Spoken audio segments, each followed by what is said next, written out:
Has anybody seen a cornerback too? Oh, maybe it's Cooper DeJean. Let's find out next on the PHLY Eagles podcast.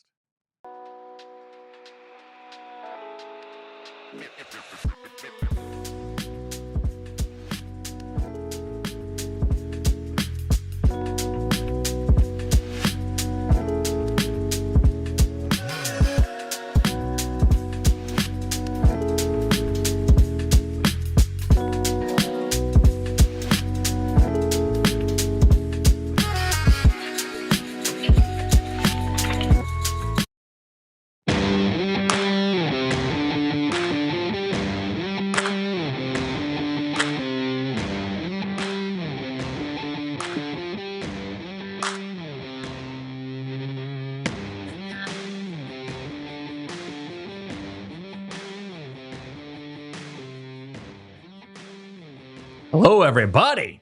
And after that new spicy intro, I can tell you that we are live from the Xfinity studio, presented by Doodad Dental, Xfinity, and TrueMark Financial Credit Union. Bo Wulf, EJ Smith. After a rainy Monday practice at the NovaCare Complex, we've got this and 2 more practices before the end of camp, and then the preseason finale on Friday. EJ, how are you? Did you stay dry? I stayed relatively dry, which is the operative word. Relatively would be the operative word there for sure. My notebook didn't do so great today. You know, the top page of mine was a disaster. You know, not to just derail us from the outset, but there are some pages stuck together in here. You know, it is a rough look for the old league. It's for that reason. Yes, exactly. I knew you were going to say that, which is why I had some hesitation bringing it up in the first. I thought you were going to talk about how wrinkly they were, like they were in the bath for an hour or something like that. Well, I appreciate that you asked me how I was doing, but I want to know how you're doing, because you had a tough break today. You asked Vic Fangio about your buddy Brandon Johnson. Oh man, and he gave you a no. He really. I mean, this was. I had to muster up the courage. You know, it was like asking like the person you have a crush on, their best friend, like, you know, do you think they might have a crush on me or something? You know, I'm like, okay, you know what, today's the day. I'm going to ask Vic, because listen, there was reason. Brandon Johnson was he started the game, played the whole first half at nickel. He'd moved up the depth chart. He was the number 2 nickel. I said, so hey Vic, please, like, let me ask you a question. What has Brandon Johnson done to move up the depth chart at nickel? Please say something nice. And he said, well, he got hurt in the game, so you're not going to see him today. And he had a good week of practice, but he got beat a couple times. And that was it. No sell. My former colleague Jeff Nyberg said that he gave you a supportive pat on the back. He did. Yeah. It was very nice. Like, sorry, buddy. That was very nice. Oh, you know what? I thought that was a fine answer. He had a good week of practice. Yeah, no, I figured I needed to be a good friend at the start of the show and make sure I checked on you. That's all. I appreciate that. Yeah, I mean, it's cold. I'm rocking my my Justin Hunter Heisman shirt here from the good folks at DNVR, because it was an unopened sweatshirt that we had in the studio here, and nobody's worn it, and I was freezing. So now I'm not. So shout out to Justin Hunter, going to change the game. I keep saying Justin Hunter. I was wondering what I've been doing this for months. Travis Hunter. That's a bad job by me. I should have checked on that with you. I have been doing that. I cannot get his name right. Justin Hunter was a good player. Alter ego, like maybe Justin's the wide receiver, Travis is the corner.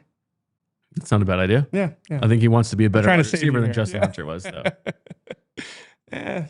Yeah. How was your weekend? How was your wedding? Congratulations to you. Yeah. Well, I've been married for a while now, but the wedding was good. It was at the Franklin Institute. It was a cool experience. Fun. Haven't been in a planetarium for like 15 years, so that was fun. I bet that wedding was out of this world.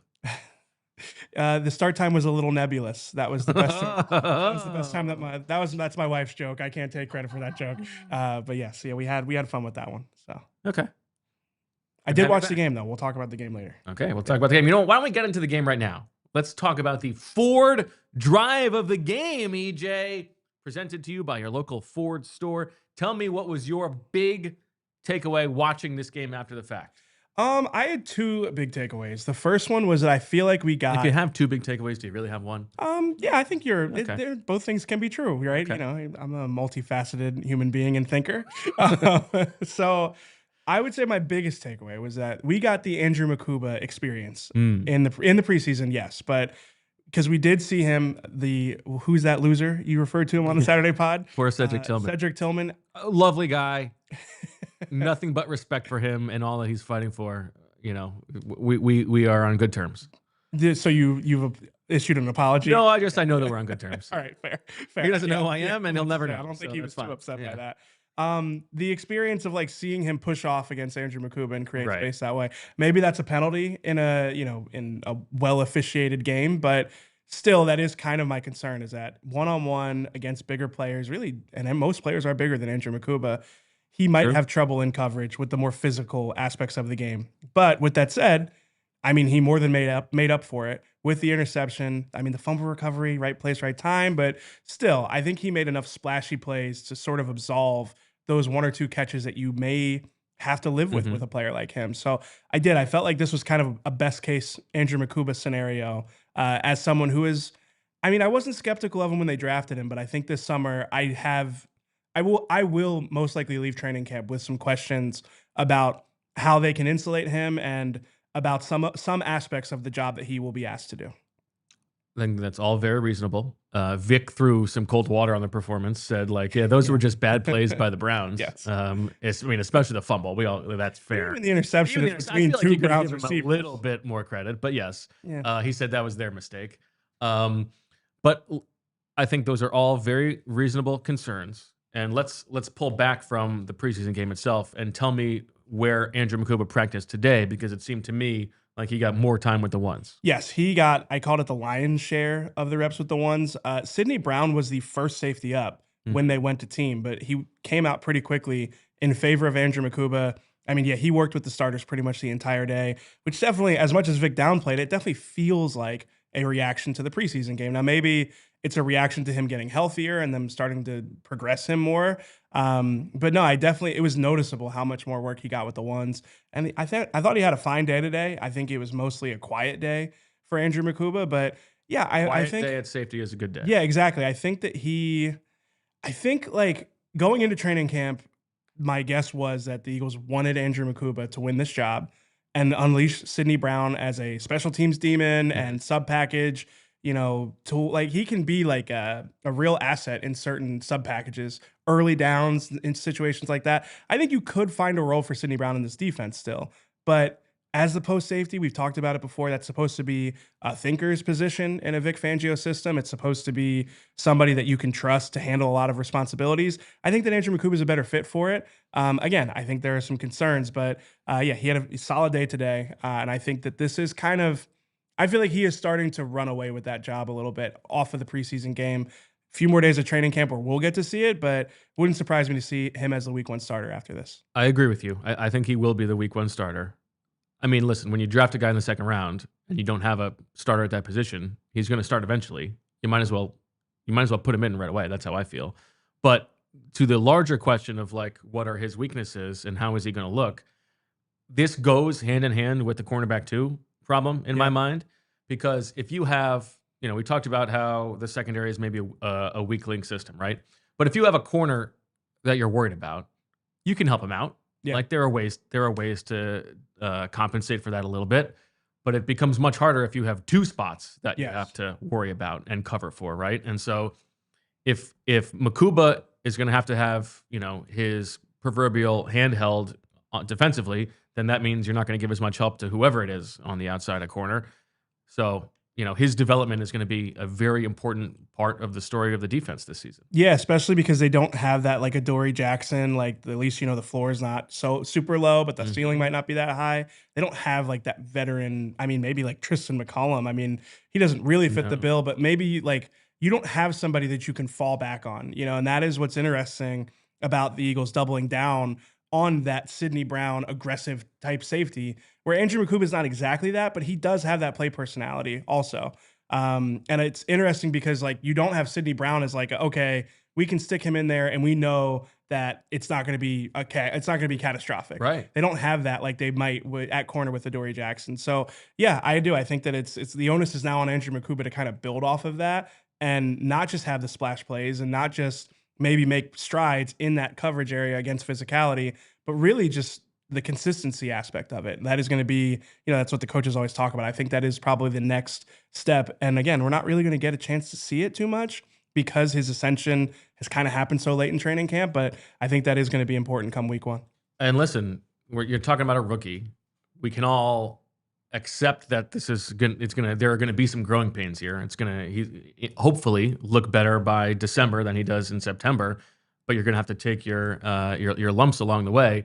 It's harder to do that, when you're watching the game and you're yelling at the TV and on a week by week basis. But I also believe like Mukuba, I will believe more in the season-long evolution than I might with the other cornerback. Now, maybe that's unfair. Maybe Jakorian Bennett is the guy, and he gets better as the season goes on because he's getting more time in the defense. But in my mind, that's not how I'm thinking about it. Yeah, no, I think that's fair. Do you want my other? Let's give your other takeaway. Yeah, so my other takeaway is that the Dorian Thompson-Robinson dream is dead. I'm so sorry for you. I'll give you the pat on the back. See, no, this is unfair. No, listen, it's not unfair. You're coming in here pounding your chest saying you're the king of the beats with 1 win under your belt. Meanwhile, you're putting in the long snapper in your 53 and he gets cut the same day. Actually, hours before you said you were going to have him. And then you say Dorian Thompson-Robinson is going to be the 3rd quarterback, and all of a sudden you're backing off. Come on! This happened with you. And the Emperor has no clothes. This happened with you, and then this happened with Anthony. Where all of a sudden I'm like, wait a minute, I'm the Dorian Thompson-Robinson defender here. That's I'm not here to tell you guys that I'm certain of this or that I'm pounding the table for DTR. All I said was that he was outperforming Kyle McCord for weeks during training camp. And if you were looking at it and saying who is better equipped to be the 3rd quarterback this season, I thought it was Dorian Thompson-Robinson by a wide enough margin that I thought it made sense for him to be on the 53. Though that has since changed, obviously. But again, this isn't. You could give me more. I would be more upset if you came after me about the Kelee Ringo summer that I had, because I was bullish on Kelee Ringo. Yeah, and I still feel like I don't necessarily feel like I got it wrong, but. If you came to me and said, EJ, you pounded the table for Kelee Ringo all summer and he's not had a good summer, you know what? That's a fair observation. DTR, just a few offhand comments about the fact that he performed better than Kyle McCord. We spent all last week talking about how he should be a starter. A starter. Yeah. Maybe a little hyperbolic there. What I would say is that he needed to consistently outperform Kyle McCord throughout the summer. The game was not a good sign for that. No. He had not outperformed him at all in the game. And in general, I feel like he sort of slowed down the last few practices, and he can't afford to do that because of what we talked about, the team building side of things, the fact that Kyle McCord's on a rookie contract. I feel as if the DTR dream, it's pretty much over at this point. That's okay. You will live to fight another day. All right, that'll do it for the Ford Drive of the Game. Once again, brought to you by your local Ford store. Okay, before we get into the rest of today's practice and the very interesting thing we saw from Cooper DeJean as the cornerback 2 competition continues, what were your thoughts on the John Metchie trade? Yeah, I feel like my first instinct was this is so complicated and confusing almost. And I still kind of feel like there's something that we're missing with this. But I also think it could be as simple as they think that he is a better 4th receiver option than Johnny Wilson, Anaya Smith, and Darius Cooper, or really more realistically, a better 5th receiver option when you're looking at Darius Cooper, Anaya Smith, and him. Now, I also feel like we had a discussion during practice today about would you feel better if you were Anaya Smith or Darius Cooper after the trade? And I don't even think that's a question. So there was a debate about this. Well, some people said they would feel better as Anaya Smith because of his draft pedigree. Those people are wrong. Yeah, I feel like Darius Cooper has played well enough this summer that he is the Reed Blankenship example, where it's he played well enough in the summer to make the team. That's where I come down on this. So to me, I think this is a reflection of Anaya Smith. I think the competition for that 6th receiver spot comes down to Metchie and Anaya Smith. Mm-hmm. And I will be curious to see what they do.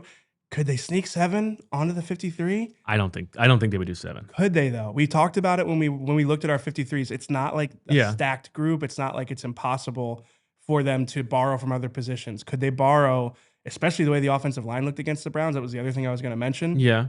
Guys like Kendall Lamb and Matt Pryor, Brett Toth even, like they're probably not going anywhere if they don't make the initial 53. You could probably But I don't know that Ainias Smith and or Johnny Wilson is getting claimed. Yeah, I don't think Ainias would, and I don't honestly. But that's the thing is, do you think Darius Cooper would get claimed? Yeah, Darius Cooper is not. Darius Cooper is safer on the team than Johnny Wilson is. Johnny. That's bold. I don't think that's bold. I think he should be on the 53. I don't think everyone sees it. I mean, you just watched practice today. Yeah, he was all over the place again today. We're gonna get to that. Yeah, he looked good today. Yeah, of course he did. To me, he's good. To me, he has played well enough to make the 53. I think I can understand an argument that the name, it's hard for people to understand this. Is the question. He's the undrafted rookie from Tarleton State, and by the way, you should read about it on allphly.com. You can become a diehard for $36 a year. Great job on the story by EJ. Talk to his head coach. Interesting that he is not necessarily the prototype that you might expect as like a guy from a small school at that position, but he is significantly better than those guys. He's safer on the team than John Metchie is. Yeah, I agree with that too. It's not like the compensation for Metchie was such that you need to keep him on the roster. Like, especially the way you'd think about it is like, well, Harrison Bryant wasn't going to make the team. It was a pick swap for the chance to get him in the building for a week to evaluate him. Yeah, I think the fact that they traded for him probably means he's on. But I think more likely, yeah. Yeah, but I'm told Darius Cooper has had the best summer of any Eagle in training camp. And I don't mean that he's been the best player, but I mean in terms of where their standing was on the first day of practice versus where it is now, he is number one. Yeah, he went from an FCS undrafted receiver to a player that belongs on a 53-man roster. He's a lock. An actual NFL player. Yeah. Yeah. So the Metchie thing, I would be a little bit more worried if I was Johnny Wilson. Because the theory of what John Metchie brings to the table, like their role is the dirty work stuff, right? Especially at this stage of his career, he's sort of like, Zach Pascal from 2022 is how he would be used. And if that's what you're keeping around, then if they don't believe in Johnny Wilson long term as a receiver, then Metchie takes his spot. Yeah, I feel like in general, I think I probably lean towards 6. Yeah, I think you could use, and I think you can make an argument you could use 2 of those dirty work guys, considering how top heavy the room is, and then that falls back on Ainias Smith. I think the wide receiver, like that conversation for the 53, which 5, 6, or 7 potentially wide receivers you have on the 53. I think that's the biggest one where I've got almost, not to say I don't have any idea what they're going to do, but like that one's whatever they do is probably. I don't know what they're going to do on the offensive line either. Yeah, I think that you take some of those veterans and you bring them back after cut down day, practice squad for a few of them. Because again, like is somebody like Brett Toth doesn't want to go anywhere else. Like he would want to stay in that room. Right. So can you? I mean, not even can you? Would you save a roster spot and bring him back on the practice squad after the initial cut down day? I think they have a couple of those guys. But if Landon Dickerson's not going to be ready for week 1, would you risk that with the guy who would have to start in his place, or is it not Brett Toth? Well, it's kind of like one of those like wink wink handshake deals. It's not like. It's not like you're really risking much with some of those veterans that are not going to want to go elsewhere. One of my other takeaways by watching that offensive line against the Browns is that I think I know you had Miles Hinton on. I had a bad game. I still have him on. I still do because I feel like at this point you are not like, oh, we can't let such and such out the building. You have a lot of guys that you probably aren't worried about exposing them to waivers as much.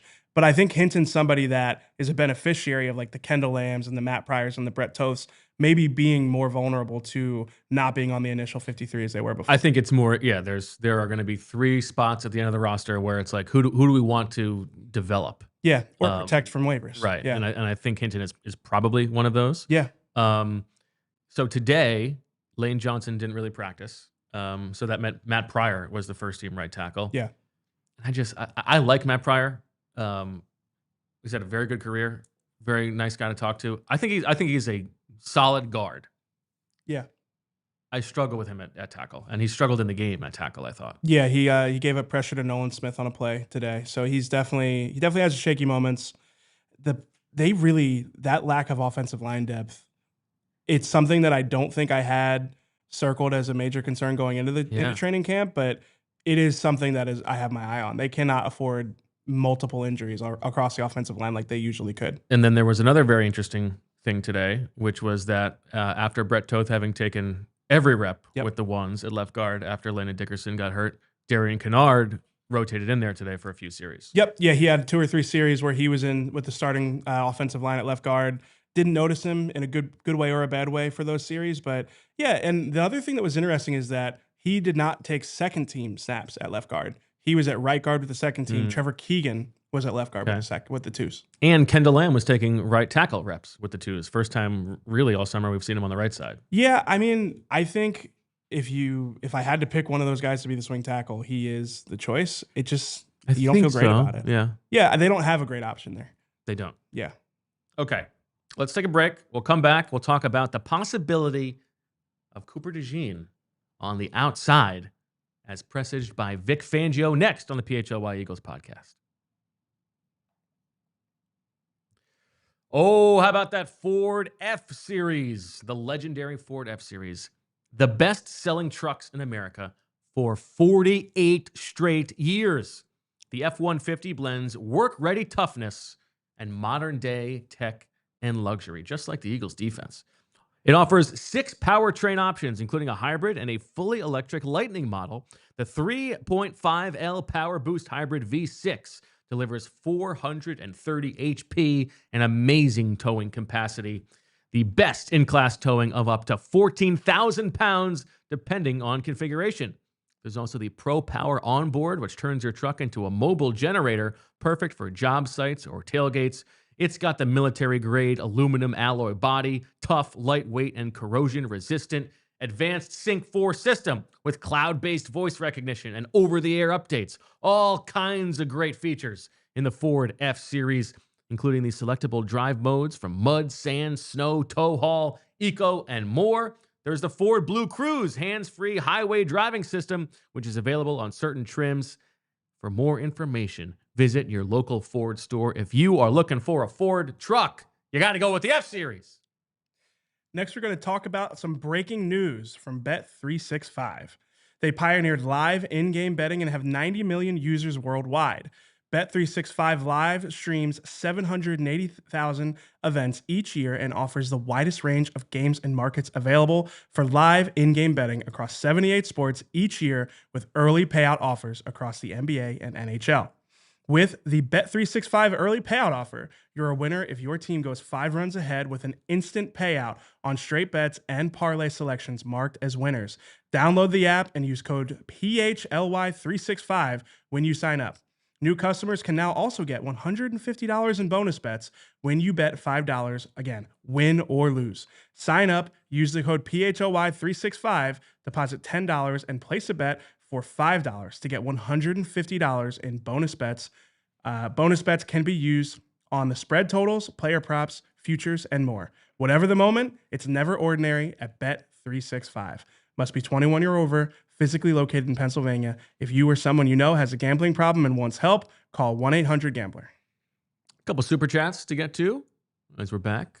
Jack Royer, how would you stork rank trading for these positions, EJ? Cornerback, safety, and edge. And do you think they could go after Trey Hendrickson? It's a good question. I mean, it depends on if you're getting like a rock solid starter at each position, assuming that's what you're trading for. I probably would go corner first, edge second, and then I would probably drop down a tier and put safety there. I feel like the edge need is like a sneaky need. Like if you told me that they could get a difference maker on the edge and slot Jalen Hunt into like that third rotational spot, I would be really enticed by that. I think like, you know, we're going to spend a lot of the summer talking about the cornerback competition and that second spot and how it could be a liability. I could see us going into December talking about do the Eagles have enough edge depth? Because when you're looking at the biggest games on the calendar, when you're looking at the playoffs, you're looking at playing elite quarterbacks. Having a 4-man rush that wins is it answers all the questions. You know, it is the most important thing against those types of quarterbacks. You're going to have to go through those quarterbacks at some point. So I do think that edge rush group is like a sneaky question mark going into the regular season, which is why I put it in that tier with corner. But yeah, I still think if you told me that they could get a starter at corner, I would say that they should make that move. Yeah, I think. Well, listen, as much as Vic likes to lean on his guys a little bit more than Howie Roseman is used to along the defensive line, mathematically, you still need at least 3 guys to play a lot of snaps. Yeah. Because they're going to have to take some snaps off. And I think Josh Uche has had a really nice summer. I don't know if he's an every down player. I think he's probably a third down specialist. Yeah, I'd much rather have him be your 4th edge rusher. And I think that third guy they were hoping was going to be Azeez Ojulari, and he has come on of late. I believe Vic said that he's coming, so congratulations. I don't know if they feel good about. I don't know if he can really handle all of that load. And so yeah, if there is a guy, and if there's a guy, I know I heard it too. If there's a guy like, I tried to like have not, a very not quite the sneaky look Hendrickson at level, Julia. but a starting caliber guy that does sort of push Jalix Hunt down, or he becomes their sort of even, that would be great. Yeah. And I would be surprised if Howie Roseman doesn't make a trade before the start of the season. They've got all this draft equity and capital for next year's draft and the year after. It's what he does. He's even kind of previewed that when talking that, like, we've got these picks to use. I would be surprised if they don't do that. And I think I would be more likely to think that it would be an edge than those other ones, because I think they've kind of made their cornerback trade with Jakorian Bennett. Yeah. I don't think they would make a trade like that for another, this guy could be the answer guy. I think if they were going to make a trade for a corner, it would be, a really good player who's going to come in here and be the answer. Yeah, and then the question becomes, can you afford that long term? If you're going to trade for, I mean, I don't have a name off the top of my head here, but if you're going to trade for a starter quality corner, like you have Quinyon Mitchell and Cooper DeJean coming up, you have I think at some point you're going to wonder about the investment in the secondary. It's more conventional for the Eagles to want to pay up front. Right. They kind of don't have, obviously the Jalen Carter deal and the Nolan Smith deal are also looming. So it's not like they don't have, big money upcoming to invest in that position group, but it is one that they've been more comfortable investing in heavily. And one that honestly, if you look at their edge group, I do feel like it would make sense to add a superstar into that room, more so than at corner. You wouldn't want to bring in somebody, not to say again that they'd bring in somebody that would start or block Quinyon Mitchell from being the number 1 corner, but if there was a Trey Hendrickson or even the Myles Garrett talk from before, if you could get that guy that is kind of like the anchor for the rest of the room, I think that there's space for that more so in the edge group than in the secondary. Yeah, I think you would not want to trade for a young superstar at corner. Yeah, right? exactly. I mean, not that you would be against that, but for the reasons you're saying, I think you would, if there was a, Darius Slay 3 years ago on the final year of his deal type player. Yeah. Something like that. But then the trade and the extension was kind of part of the equation. Sure, I don't mean that specific trade. I mean that level of player who was willing to play on the final year of his deal. I think that would make more sense for them. But yeah, we're basically describing an Isaiah Rodgers level player. I hate to belabor it, but it is man, they may have. And then I don't think, because they invested a 2nd round pick in Drew Mukuba, I don't think they're gonna trade for a star level and I don't safety. think it's as pressing a need as the other two. I think that they should be able to get by with one of the two of Andrew Mukuba and Sidney Brown. Maybe Andrew Mukuba is starting in week 15 or in the playoffs and he gives up a big catch to a tight end, but I think that it's not a major concern the way that the other two could develop into. The other super chat we have from Schoolboy says DTR and Kyle McCord can go through waivers to keep Cooper. Unrelated, I think. Darius Cooper is on the team, and I think Kyle McCord's probably going to be on the team too, but I'm not 100% convinced of that. Yeah, I think the 3rd quarterback makes sense though. I think he is not competing with DTR anymore. I think he is competing with 4th quarterbacks around the league. Yeah, that's a good point. Yeah, I think that's fair. And again, it hasn't looked great for him all summer, but I really, your team building point from last week is one that I definitely am not overlooking. It's having him on his rookie contract would be valuable if they think he will develop into something.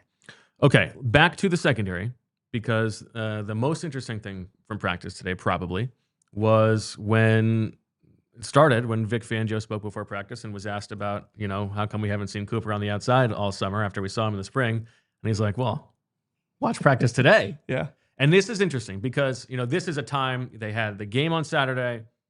They all watched the film. They had yesterday off. They're now the sights are now set on week 1. The starters are not going to play in this preseason game. That's what the focus is for the coaching staff. And so the little tweaks to the depth chart today matter. And what did we see when they were in base today? We saw Cooper DeJean at outside corner opposite Quinyon Mitchell with Andrew Mukuba and Reed Blankenship as the 2 safeties. What did you think? Well, first off, the snaps that he spent at outside corner, it almost felt like Kevin Petula was trolling Vic Fangio a little bit. It was a lot of runs away from Cooper DeJean. So there was not much action for him at outside corner today. If you're asking me what I think of it in general, in base, you could convince me. And I think that the fact that he was at outside corner is as much a vote of no confidence for the outside cornerback competition as it is the fact that they probably feel much better about Andrew Mukuba or Sidney Brown at safety by comparison when they look at the outside corners.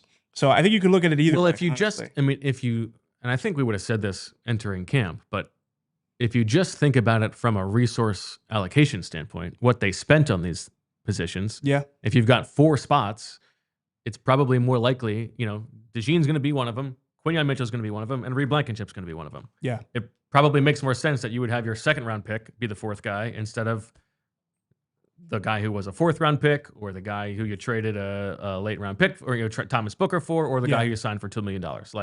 That is more likely. Yeah, so that's true from a resource sense from allocation. That yeah, I agree. But when we're talking about the scenario where Cooper DeJean is just the outside starting corner, even when they are a nickel, and Vic Fangio, Fangio definitely poured cold water on that. Yes. He said not at this time when asked about the possibility of Cooper playing on the outside with, I think it was Sidney Brown at nickel was the way that it was framed. And he said not at this time. Oh, interesting. But he also said later, like, what would it take for him to consider playing Cooper DeJean outside in nickel in sub packages? And he said someone to develop at the nickel position and someone not to develop at the corner position. Well, they got one of them. Yeah, right.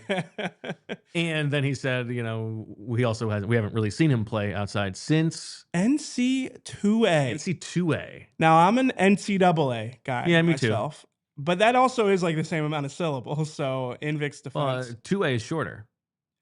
Yeah, true. You're right. It's fewer syllables, but it takes the same amount of time to say.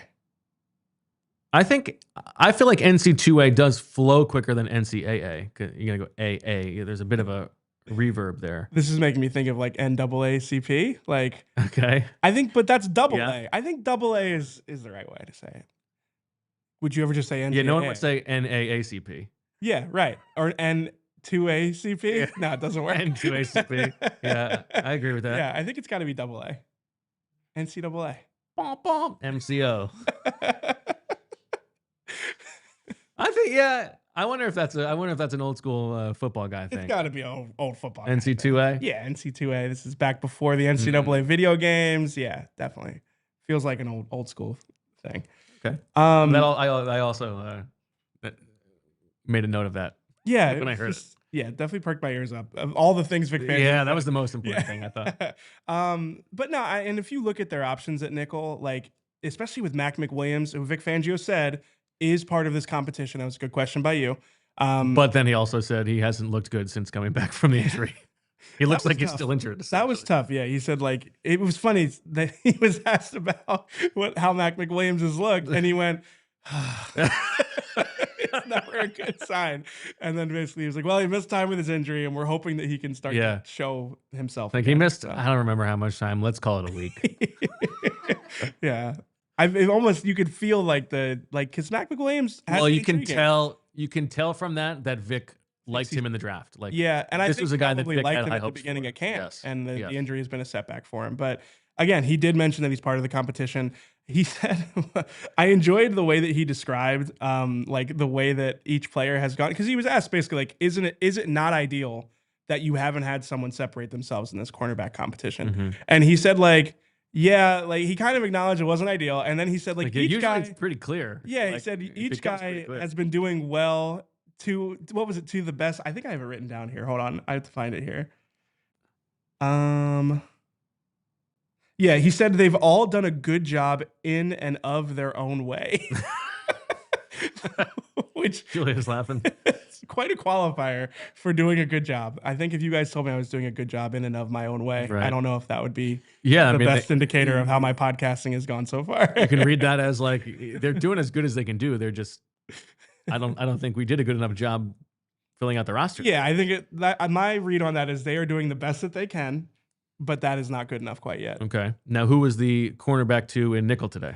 It was Adoree Jackson. Very notably, today, right? Adoree Jackson got almost all of the first team snaps. Mac McWilliams, I think he worked in a little bit. This is the thing I wanted to tell you at practice, and I had to save it for the show. I'm excited for Kelee this. Ringo was on the field with the first team defense for about 4 seconds at the very beginning of the first team period. Okay. Because he made a mistake and had to run off the field.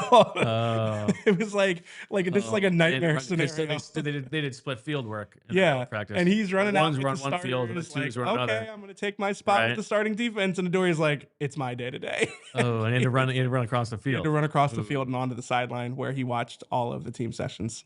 That's kind of sad. It's rough. Yeah. Tough look for Kelee. Hasn't been a very good summer for him. It has not been a good summer for Kelee Ringo.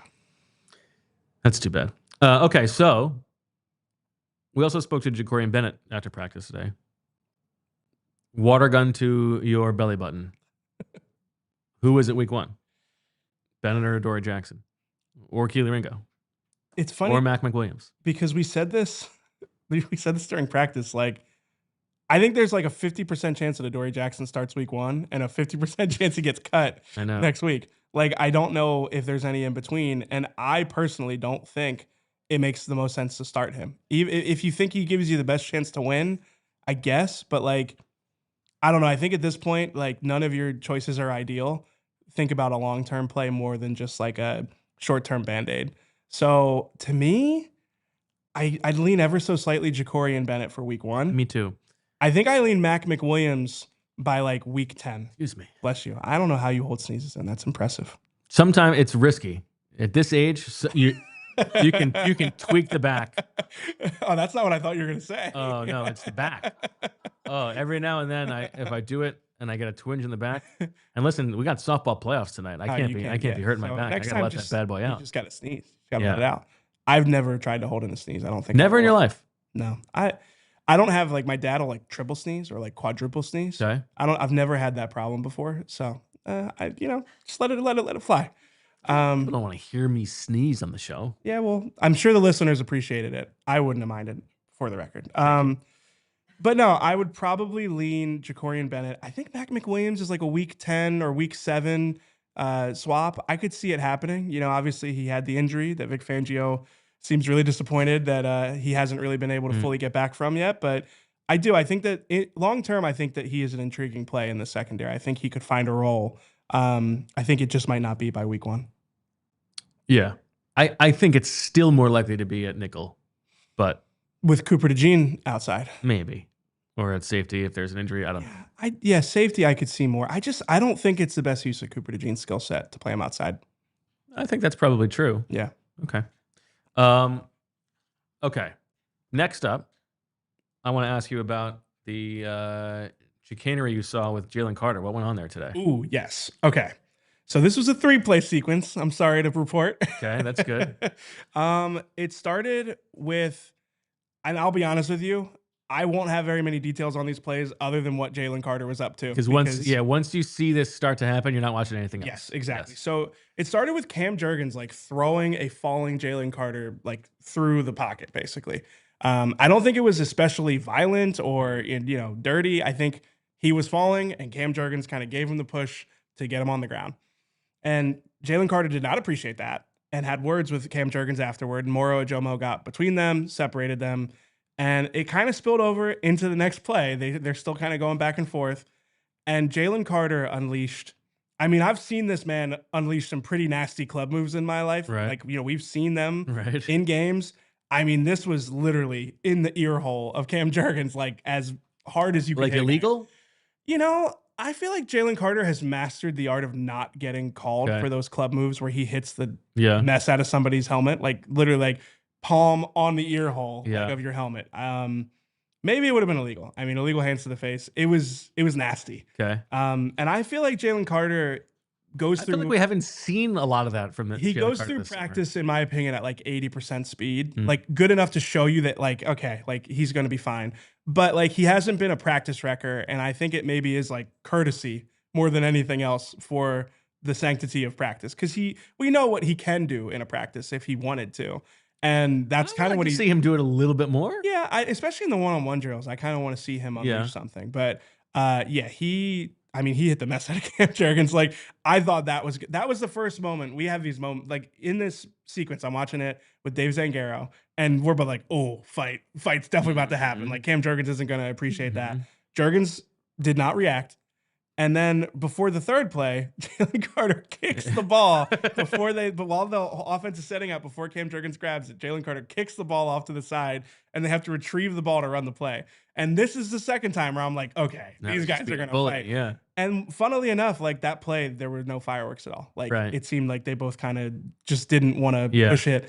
Maybe this is like a Nick Sirianni, like, don't be the one to start the fight. And then the fourth play, so, it was a 4-play sequence. It was a 4-play sequence. Yes. The fourth play, Jalen Carter was talking to somebody behind him as the ball was snapped. So he's in his 3-point stance, turned around. So he got off the ball really late, but it was a long developing play. Again, I was only watching Jalen Carter, so I cannot tell you. It must have been like a screen or something long developing. And Jalen Hurts is in the pocket, and Carter still kind of like works around the offensive line to get in the backfield, and he gets leveled by Brett Toth, just completely depleted, knocked out.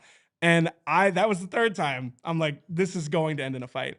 But for some reason, my guess is that Brett Toth was apologetic. My guess is that my guess is that before Jalen Carter even hit the ground, Brett Toth was already like, I didn't mean to do that. Like, I wasn't trying to start anything. My car. Yeah.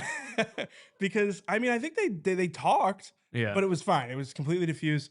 And then I don't know what Nick Sirianni said. I have no idea. Like, it's not even like, sometimes we hear stuff and we don't say it, but like, I literally could not make out what he said. But he did kind of walk through the offensive and defensive line between the next play, and then everything kind of diffused from there. So I don't know if he said anything to them. It could have been unrelated. There kind of was a lull in practice right after that. But yeah, as someone who is on record as loving a training camp fight, a little bit disappointed that, it didn't spill over into, just maybe a little bit of a gripping each other up or something. That's too bad. Yeah. All right. Let's take another break. And then on the other side, I will tell you what I thought was my favorite thing to see from an Eagles fan's perspective at today's practice. We are here at the Xfinity studio, which is a good time for me to tell you about the wonderful folks at Xfinity. Xfinity has the most reliable Wi-Fi with the best-in-class equipment. The Xfinity Wi-Fi is booming. Whether you're streaming, gaming, or working from home, the Xfinity Wi-Fi is booming. Do more of what you love and love how fast you do it with Xfinity Internet. With Xfinity Internet and mobile together, the Wi-Fi is booming wherever you are. You can get Xfinity Internet and mobile and supercharge your phone with Wi-Fi Power Boost for the ultimate connection. With Xfinity Internet and mobile, you can do more of what you love wherever you are. Internet and mobile, stronger together. Xfinity combines the power of internet and mobile. The most reliable Wi-Fi claim is based on Open Signal Awards USA Fixed Broadband Experience Report, August 2024. Restrictions apply. Xfinity Mobile requires Xfinity Internet. Actual speeds vary. Restrictions apply on the Power Boost. Xfinity Mobile requires Xfinity Internet. Wi-Fi Power Boost available to Xfinity Mobile customers only. Actual speeds vary. Get your Wi-Fi booming with Xfinity. Next, we're going to talk about Righteous Felon. Are you craving the perfect snack that satisfies your hunger and provides the right amount of protein to fulfill your body's daily needs? Well, we've got the solution for you. It's Righteous Felon beef jerky and meat sticks. Righteous Felon traces its roots back to the hallways of Downingtown Middle School and was officially launched by lifelong friends in their apartment kitchen after college. The Exton, PA-based company has been making all-natural, premium quality, better-for-you meat snacks for over a decade and evolved into the region's preeminent jerky brand. The packaging is fun and engaging, the flavors bold and tantalizing, the texture tender and soft. These are, without question, the best meat snacks around, and we're only 5% saying that because they're paying us. The jerky and sticks are sold in favorite local retail stores like Wawa, where they're running a two bags for $10 best value you'll see anywhere deal on jerky right now. Giant, Costco, Royal Farms, and thousands of independent stores. What's more, Righteous Felon helps fuel your favorite Philly athletes by working with the nutritionists of each local pro sports team to provide jerky and sticks for players to eat before and after workouts and as a refueling snack during games. So, if the righteous felon jerky and sticks are good enough to keep Philly's pro athletes performing at the top of their game, it's got to be good enough for you, the average Joe Schmo, too. Now, if you're the kind of person who wants a deal and snacks delivered to your doorstep, you can order online at righteousfelon.com using discount code PHLY20 for 20% off. They have all kinds of cool variety packs and bundles on the site, so it's also the perfect gift for that special meat snack lover in your life. Again, that's discount code PHLY20 for 20% off your order of righteousfelon.com.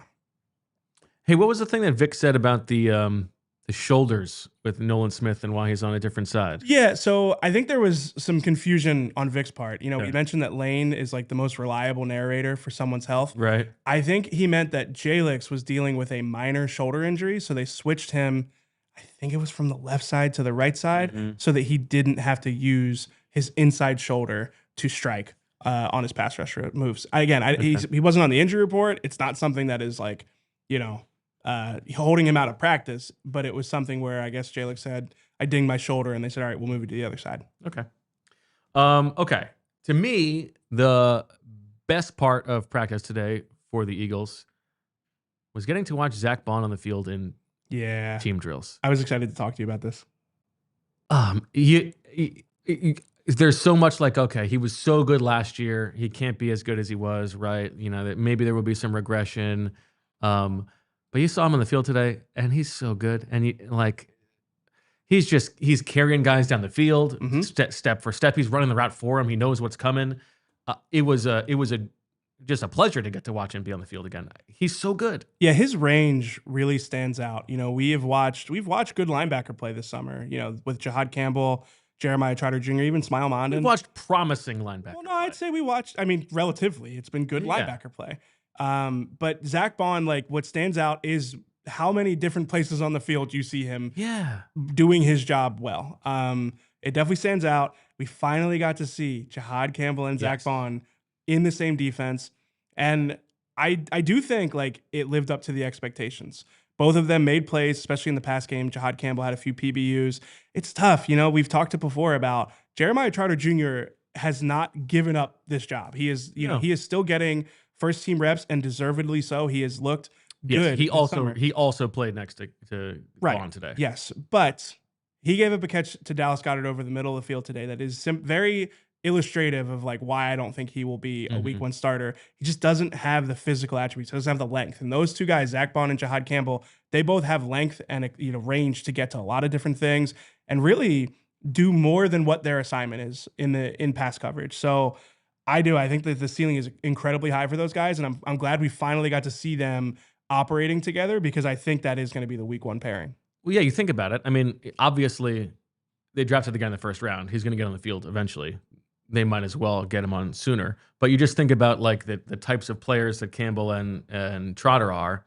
There's the length, there's the speed, and so Jeremiah Trotter Jr. has to be right every time, in order to be in the right place. Jihaad Campbell can be a step slow and still make up for it because he's so fast or because his arms are long enough to get into passing lanes, right? And so, it certainly does seem to me like week one, let's see it. And we talked about how they've now pointed, they're steering the boat towards week one. And there was, there were a couple sequences today when we saw Campbell and Baun at linebacker, Blankenship and Mukuba at safety. And then it was Adoree Jackson and Quinyon Mitchell and Cooper DeJean. We were thinking, okay, maybe this is the week one lineup. Maybe it's Jakorian Bennett on the outside. Yeah. But I think eventually that's going to be the spine of the defense. Let's just get there. Yep. Yeah. And I am Let also them grow together. I'm also excited to see two things. The Jihaad Campbell experience, now that with Zack Baun back, I feel like his plate is going to get I think he'll have a lighter responsibility each in practice. I think, Vic Fangio talked about how they probably thrown too much at him. Zack Baun being back, I think, will simplify his role and also give him somebody who's going to be there with the training wheels right next to him saying, this is what you could do here. This is what you could get to here. I think that this could be a really good step for Jihaad Campbell's development. And the other part of it, we talked earlier in the show about how Andrew Mukuba has some limitations against tight ends and against, in coverage against bigger players. That's a good point. There is maybe a world where Zack Baun and Jihaad Campbell can be the ones to insulate him from those responsibilities. You don't really want your linebackers like covering tight ends, but they are both such good linebackers that I mean, and again, realistically, like the Eagles run a lot of zone coverage, so there will be times where those guys can help out in those areas. I think that's a good point. Okay. What else from practice today was interesting to you? You wanted to get to Darius Cooper. Yeah, so Darius Cooper had 2 plays toward the end of practice that were, I would say, really encouraging. But first, I wanted to mention, I think this pass was to Darius Cooper. Sorry, I'm going through my notes here. Yes. So Jalen Hurts had a pass to Darius Cooper today. Did you see that pass? I did see that pass from the other field. I saw that pass. Yeah, it was a nice throw. It was a layered throw over Quinyon Mitchell, who was in the flat. So in his in zone coverage, must have been what, cover 2 or something like that with Quinyon underneath. He threw it over Quinyon's head into Darius Cooper's hands, like probably 15 yards downfield.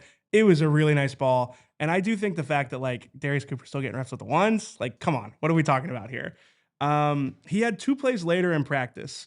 Sorry, I'm just trying to find it here. I thought typing my notes would be better than going through like my, weathered notebook here. There were 2 plays. I can't remember the first one. Your sticky notebook. Yeah, yes, my notebook with the pages stuck together. 2 plays toward the end of practice. The second one is the one that stood out because he just cooked Kelee Ringo on a comeback route. Yeah, like I mean, just tons of separation. So we've seen Darius Cooper make the contested catches and the run after catch opportunities, but his route running is actually pretty solid too. I know that Kelee's not had a great summer, but yeah, he had a nice play there for sure. It's all coming together for him. Okay, yeah. What else? Anybody else? Devontae Smith had a red zone touchdown toward the end of practice. And then I did have one other thing I wanted to mention here. Sorry, I'm just going through here. Not at all. Oh, Jahan Dotson. Jahan Dotson had a few catches today. He's becoming like a reliable underneath, like I guess Fran would probably call it late progression guy. Like there are times where I feel like he is kind of the safety valve and he's doing a nice job with that. And I've mentioned before, I feel like him and Jalen Hurts have developed a noticeable chemistry this summer. There have been instances where, there have been routes where the ball has to come out before he gets out of his break. And we've seen them connect on those this summer. So yeah, I think he should be a more reliable passing option this year. I think if you can tell me for certain that A.J. Brown is going to be fully healthy week 1, I think long-term the health of the passing game is probably served by the time that he and Devontae have missed this summer. Yeah. So that Jalen gets the reps with those other guys. Yeah. Have you noticed that Jahan Dotson is kind of like copying Devontae Smith's aesthetic at practice? I have not noticed that. They both have the rolled up jerseys and the white. Well, they have the undershirts, the long sleeve. How do you feel about the rolled up jerseys? I hate them. I hate it because you can't see the number. Now, listen, I know who Devontae is. Nobody looks like Devontae. Well, I mean, but should I say it? I guess I got to say it. Elijah Cooks had a rolled up jersey the day that I got cooked on this show for not being able to recognize his number. I'm just saying. Oh yeah, that's right. That was Elijah Cooks. Yeah, jersey. That's all I'm saying. Yeah, I don't like that. It's especially a little sloppy. Okay. Well, I don't know about a concussion. Sloppy. Uncle take is put your jersey on. Okay. I don't practice like you play. Sloppy. You're gonna get called for a penalty if your jersey's like that in a game. I think the kids would argue it's not sloppy. That you're kind of swagging it out, as the kids would say. Yeah, it's drippy. It's real drippy. But no, I think the rolled up jersey with the Eagles numbers, especially, it's just too hard to tell who you are. Yeah. So anyway, Jahan Dotson is like, I mean, no offense to Jahan Dotson. Obviously, he looks cooler than I look out there, but he looks like a less cool version of Devontae Smith out there. Like Devontae's got the neon cleats and Devontae's real skinny. He's got the long arms, and Jahan Dotson is kind of like copying his. Do you track? Not like actually write it down, but like does it like register with you like what color cleats guys are wearing?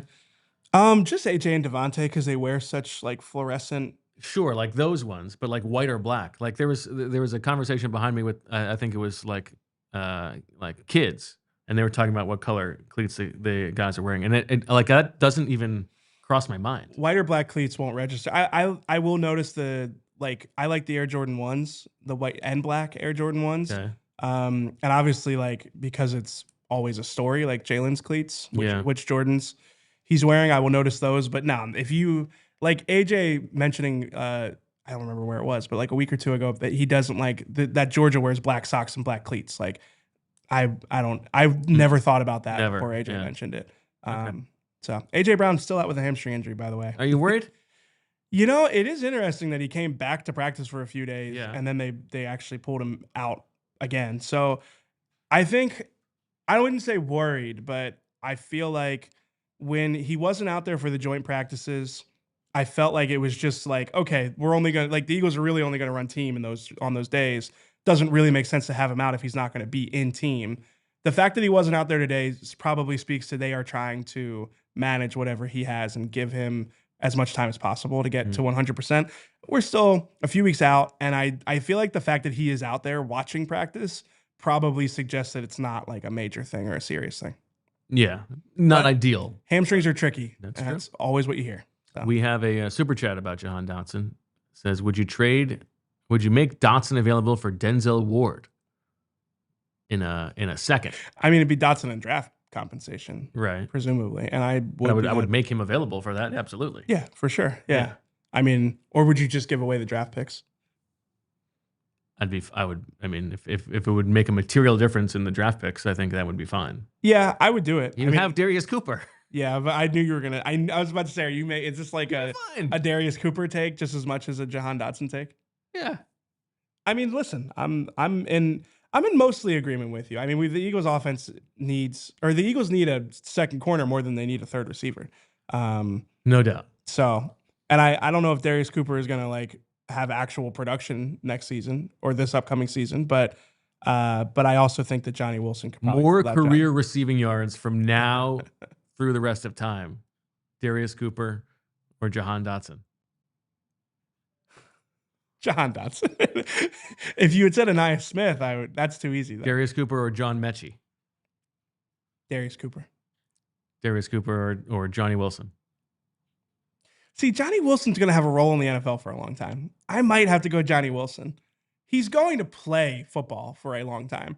Like, I think Darius Cooper could have an NFL career, but I'm fairly confident that Johnny Wilson will have an NFL career. So I'll go Johnny Wilson.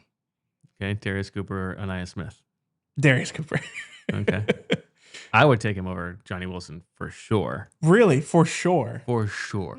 Okay, interesting. I think now you're doing like the Jimmy Kempski Smile Mondin thing now. You're just going to be the most bullish. No, I'm not. He's really good. He's a good player. Just remember, Jimmy Kempski. I think I might take him over Dotson. Jimmy, he took the L on the Smile Mondin thing. Yeah, I'm not doing it for Smile Mondin. This is all setting up for them to cut him and get him on the practice squad. No, but like no outrage. Chance. Well, there is no chance. I don't think they'll cut him, but if they do, I am excited to come to work that day. I'll just be sitting back with like my water, just letting Bo go off. Yeah, it's not going to happen. Bring some popcorn for that day. It's not going to happen.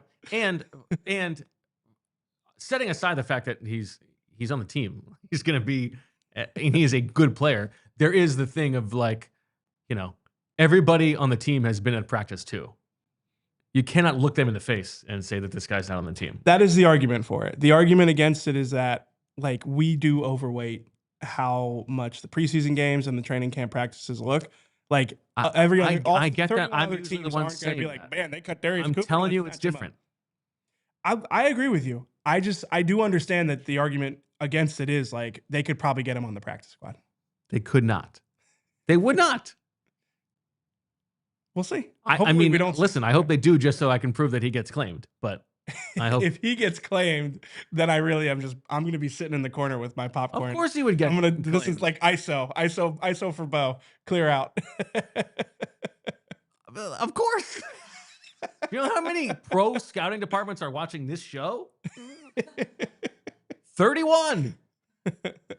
Probably 32. Maybe some CFL teams too. You never know. How dare you? All right. We have one more thing to get to. I have this whole list of topics. We've checked everything off except for Cliffy 2 I have here, which we will find out about in Bovertime.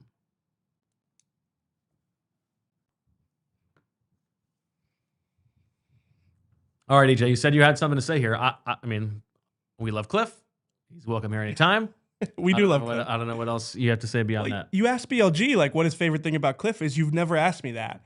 And I wanted to hit on that, but I do have something I need to talk about. I meant to talk about this on one of my final episodes of the Ringers Philly special. Okay. And figured it'd be perfect to bring it to this show. Okay. Given recent events. Okay. So, first, my favorite thing about Cliff is that he is like how close he is with Olivia. My guy Cliff. My guy Cliff. My favorite thing about Cliff is how he fits in very well in pretty much any room that you put him in. And he also like has this realness about him where like if you say something crazy, he will react like you said something crazy. Okay. But when I was thinking about those two things, I was thinking about the time that Cliff was over my house for a cookout. When he showed up, he complained about how long the drive was, but I think he had a nice time.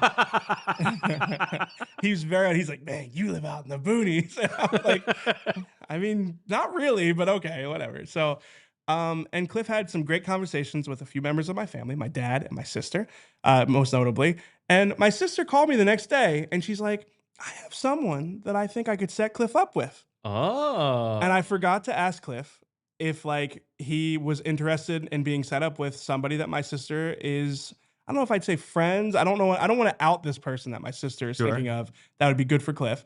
But she thinks she knows somebody that might be good for Cliff if Cliff was interested. So I figured this would be a good opportunity. Oh, you never brought it to Cliff? I never brought this up to Cliff. She called you the next day and you never brought it to Cliff? I was, well, you know, listen, an unnamed, maybe I'll name him. Sheil Kapadia has once told me, save it for the pod. You know, always get team content out of it. And I've been on the receiving end of this now. So man. I figured drop this. And now listen. I mean, listen, Cliff, I like this. This is great content. The ball is in your court now, Cliff. I feel like you really did a bad job as a friend here with Cliff. You know, I really did want to. There's somebody out there who wants to get set up with him. And you've been letting this linger for like 2 months. It's been like a month. It's fine. They'll still be interested. She called you the next day. Hop to it. Like I said, I had to save it for the pod, and then it's Ringer Wellness Week, and these guys are out, and like, you know, and then I get back on the pod, and there's, you know, Cliff two scooping me here. So I finally got to it today. I was like, you know, I should bring that up on the podcast. So I can't believe you've been holding this in. Well, apparently Cliff might go on Love Is Blind. So yeah, but come on. Cliffy 2 dates. Let's go. I can't believe you've been holding this information on. Well, now I'm trying to make sure that Cliff knows how much I appreciate him, and you know I want him to be happy. So maybe it's time. I mean, Cliff, I would never do that to you. If someone came to me and said they wanted to set someone up with you, I would call you within seconds. No, you gotta let it marinate. You gotta let it. That's up to him. Yeah, that's fair. That's fair. Oh my God, EJ. Just looking out. You should be ashamed of yourself. Oh, unbelievable. What's the super chat we have here? Just a generous donation from Essence. Thank you very much. I feel like I pronounced that correctly. What's so funny? That's how he spelled it.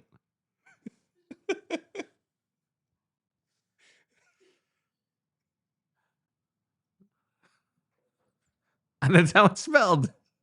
What do you want me to say? Oh, man. Nailed it. All right. Shout out to Justin Hunter. Hope he's watching. All right. You know what, EJ? That was such an interesting thought process earlier on the Super Chat about the what might the Eagles do in a trade. Maybe let's make that tomorrow's show. Let's think about some trade ideas. I might need to reach out to Mr. Content himself, Mr. National, get some ideas. Who's available?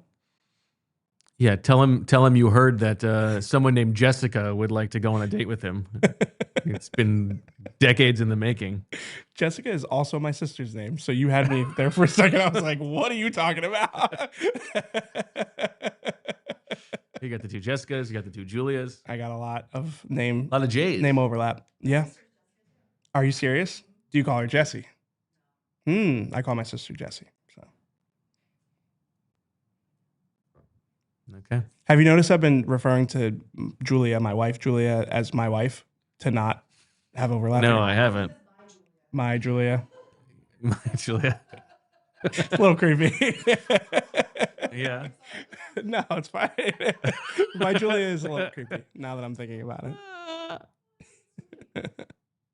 Yeah. I think it's, and you should say your Julia. Yeah. She can be your Julia too. Yeah. Our Should Julia. Should we give them Our nicknames? Julia. No Julia will ever be our Julia. Okay. Good stuff. Great overtime. We'll be back tomorrow at 2:00. And then another practice tomorrow and Wednesday. That's the last training camp practice of the summer for the Eagles. And then we've got the preseason finale on Friday. Cuts are due a week from tomorrow, but I imagine there will be some news happening over the course of that time. So, we'll be ready with your emergency ponds and all that good stuff. Thank you to everybody for watching and listening. Thanks to Julia for making it happen. Our Julia. We will see you tomorrow at 2:00. Thank you, EJ. We love you, Cliff. And as always, we love you. We all silly like the mayor.